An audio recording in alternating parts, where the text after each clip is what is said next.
Kokia pagrindinė yra vyro pareiga šitam gyvenime? Daugelis sako, kad pastatyti namą, užauginti sūnų, pasodinti medį, tačiau ne. Pagrindinė tavo, jeigu tu esi vyras, tavo pareiga yra būti sveikam.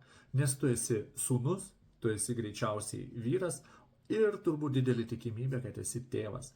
Taigi, tavim mama turi didžiuotis, nedaryti jai gėdos, žmona turi būti laiminga būnant su tavim ir turi būti pavyzdys savo vaikams.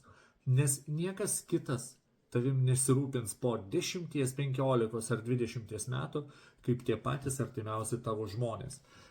Ir niekad nepamiršk, kad anūkai greičiausiai, kad norės atvažiuoti pas senelį, su kuriuo gali reikėti arba būtų smagu paspardyti kamuolį, o ne atnešti į lovą stiklinę vandens arba pakeisti pampersą. Pas tokius senelius anūkai nenoriai važiuoja. Todėl tavo pareiga išlikti sveikam ir pradėti rūpintis savo sveikata jau dabar.